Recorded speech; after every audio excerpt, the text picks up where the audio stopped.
스쳐가는 인연은 그냥 보내라. 옷깃만 스쳐도 인연이라 하지만 옷깃만 스친 사람들까지 모두 인연을 맺을 필요는 없다. 스쳐가는 사람들을 모두 다 인연으로 만들려 하다 보면 정작 좋은 인연에게 소홀할 수 있다. 인연을 너무 헤프게 맺어서는 안 된다. 몇몇 진실한 인연들만 있어도 삶을 살아가는데 크게 부족함이 없다. 그러니 누가 사람을 많이 알고 지낸다고 해서 그것을 부러워할 필요가 결코 없다. 도움을 주고받을 수 있는 인간관계를 소위 인맥이라고 한다. 언제든 부담 없이 연락할 수 있고 거짓 없는 반가운 마음으로 나를 반겨주는 것이 진정한 인맥이다. 진정한 인맥은 대부분의 사람이 망설일 만한 큰 부탁도 흔쾌히 들어줄 수 있는 사람이다. 누구를 안다고 자랑하기보다는 내가 먼저 자랑스러운 사람이 되는 것이 좋다. 내가 자랑스러운 사람이 되기 위해서는 사회적인 성공도 중요하지만 인품이 우선시 되어야 한다. 살아있어도 안 보이면 죽은 것과 마찬가지다. 상대의 육신이 죽고 사는 것과는 상관없이 그저 내 눈에서 멀어져 보이지 않거나 내 마음속에서 죽은 사람이면 죽은 것이다. 이와는 반대로 육신이 죽었더라도 내 마음속에 살아있는 사람이라면 영원히 나와 함께 살아있는 것이다. 죽지 않고 그저 멀리 있다고 생각하면 될 테니 말이다. 그렇게 관점을 바꾸면 세상을 살아가며 그리 슬퍼할 일도 즐거울 일도 없을 것이다. 그러니 부디 지금부터라도 가까이 있는 인연에게 더 충실하고 가까이 두기 힘든 버거운 인연이라면 멀리 두어 내 삶의 기회비용을 잘 활용하며 좋은 인연을 선별하며 살아가기를 바란다. 부고를 알릴 때는 신중을 기해야 한다. 경조사 같은 큰일을 겪고 나면 인간관계를 재정립하게 된다. 고마운 사람과 서운한 사람이 극명하게 나뉜다. 사람이라 충분히 그럴 수 있다. 그런데 부고를 알리는 것이 예의인 사람이 있고 알리지 않는 것이 오히려 예의인 사람이 있다. 일면식만 있는 사이에 부고 소식을 알리는 것은 상당히 신뢰되는 일이다. 경조사를 알리는 것을 상대를 테스트하는 수단으로 삼아서는 안 된다. 연락처에 있는 모두에게 연락을 한 후 부조를 하면 좋고 안 하면 그만이라는 생각을 해서는 안 된다. 꼭 필요한 사람에게만 연락하고 그렇지 않은 상대라면 넘겨야 한다. 차라리 알리지 않아서 서운한 것이 낫다. 나중에 알게 되더라도 내가 상대를 위하는 마음에서 그리했다고 이해한다면 이내 섭섭함은 사그라진다. 신뢰는 후불이다.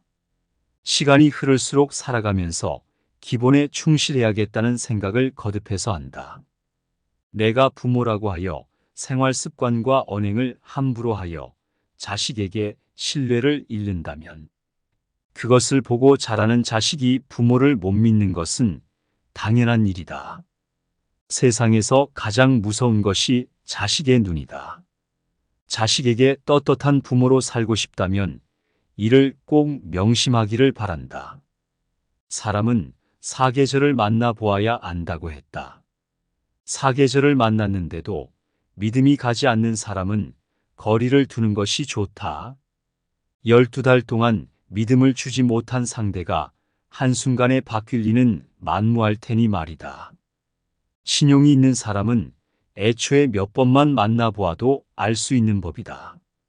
신뢰를 쌓는 것은 그토록 오랜 시간이 걸리지만 신뢰를 잃는 것은 한순간이다.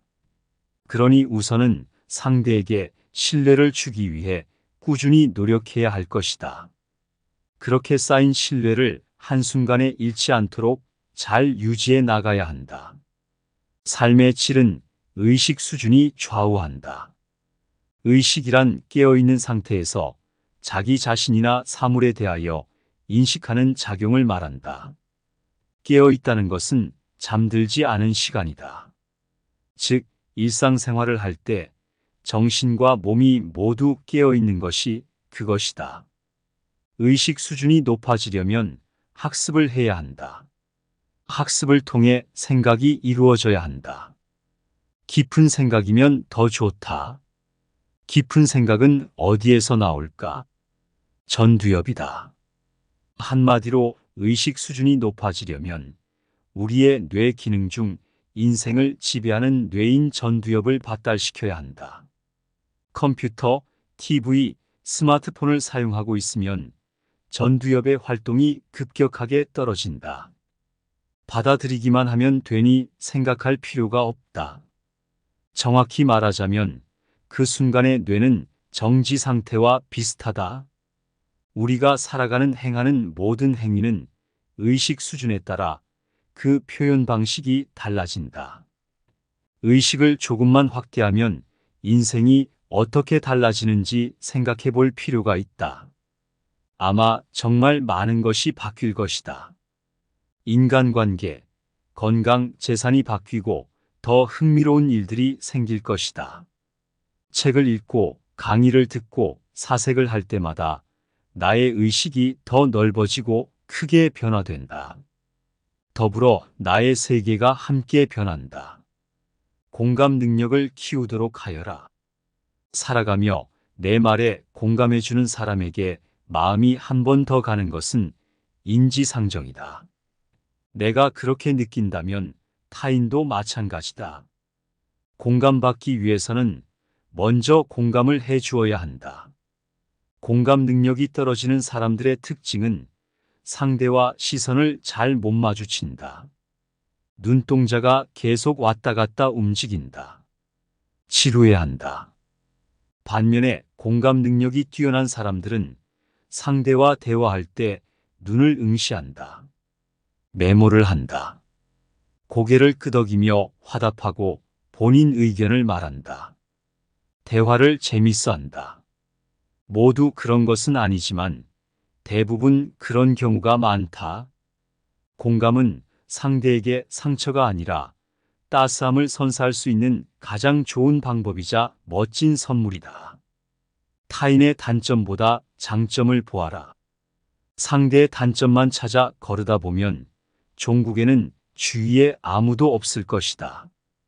우리는 세상을 살아가며 참으로 많은 부류의 사람을 만나게 된다. 사람이 완벽하지 않은데 어찌 내 마음에 쏙 드는 사람을 만날 수가 있겠는가? 답답한 사람도, 성격이 급한 사람도, 험담을 일삼는 사람도, 매사에 부정적인 사람도 만날 것이다.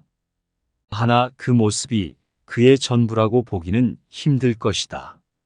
단점이 49%이고 장점이 51%라면 장점으로 단점이 커버되어야 할 것이다.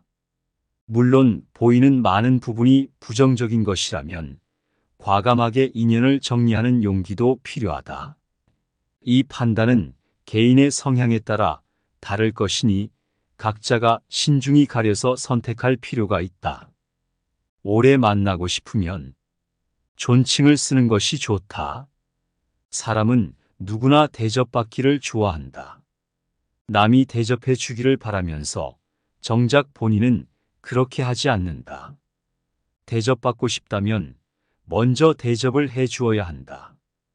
씨앗에 물을 주어야 싹이 나고 화초가 자란다. 화초가 자라 꽃이 피기를 바라면서 정작 물조차 주지 않는 것은 도둑놈 신보가 아니겠는가. 상대를 존중하고 배려하는 것은 씨앗에 물을 주는 것이라 생각하면 쉽다. 뿌린 것은 결국 거두게 되어 있다. 그것이 좋은 것이든 나쁜 것이든 거둔다. 그것이 세상의 이치다.